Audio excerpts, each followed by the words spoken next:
Thank you, Monica. Thank you. So let's talk about esports. Esports means competitive video game playing, often in a team, sometimes for money, always for fun.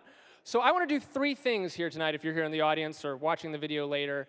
If you're not aware of esports, I want to tell you a little bit about it, why it's cool, why it's happening, why it's growing so much right now. If you are a fan of esports, I want to give you some things to use in conversation at cocktail parties.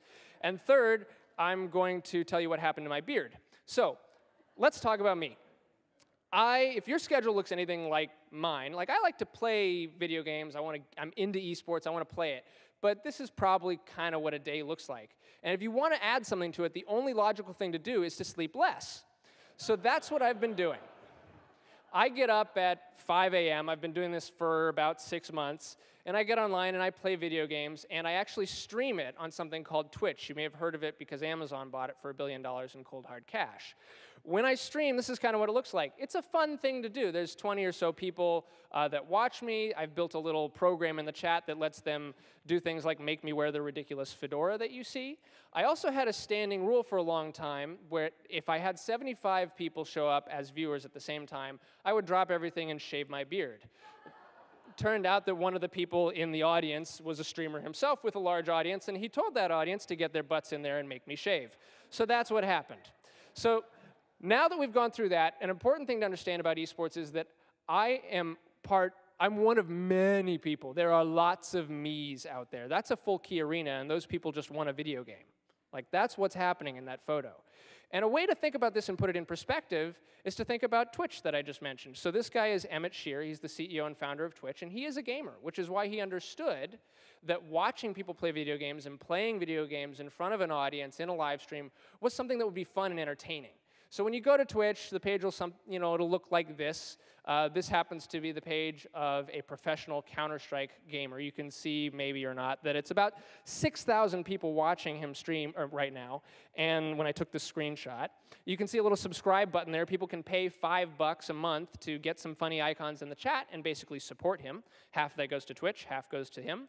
There's also ads that he can play, and Twitch splits the revenue on that again.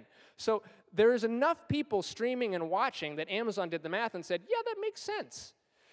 Esports doesn't necessarily mean any game. Generally, it means competitive games. StarCraft, Counter-Strike are sort of just epitomize, they helped begin the genre. And like anything that is competitive in a sport, there's equipment stuff too, right? So I came home and I said to my wife, I said, we need a new keyboard. I need a new keyboard. She said, why? You just got a computer. It came with a keyboard. And I said, because I want to hit more than 3 keys at once. That's a feature. You didn't know that.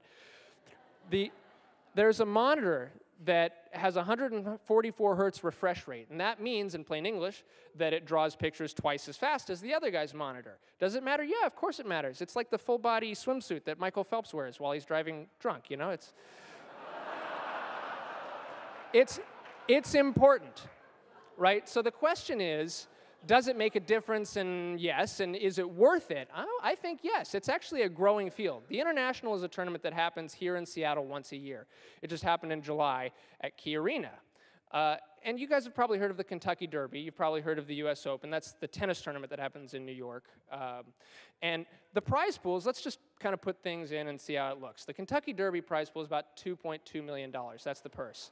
US Open singles, that's men's and women's, $9.5 million, and the International's at 11. So how do you get a prize pool that big for a video game?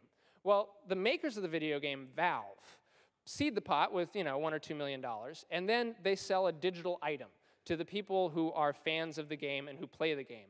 And the revenue from that digital item, the GIF and JPEG and various, add-ons that go into the game, contribute to the prize pool. And there's enough people doing that it makes an $11 million prize pool. So to put it in perspective again, a little over 20 million people watched the International this year that happened a couple months ago. About 100 million people watched the Super Bowl. That's a fifth of the size of the Super Bowl for something that's a video game. And when you look at it that way, you think it's not actually that ridiculous that places like Robert Morris University are offering $500,000 in scholarships to people that want to go there and play esports. And Ivy League universities are offering intercollegiate esports leagues. This is a really cool growing field. And I think it's something that you all should check out either as a spectator or as a participant and have fun doing. So if you want to check me out, I stream it. Everything Watch Spade is my video game stuff. So check it out if you want. Thank you, guys. Appreciate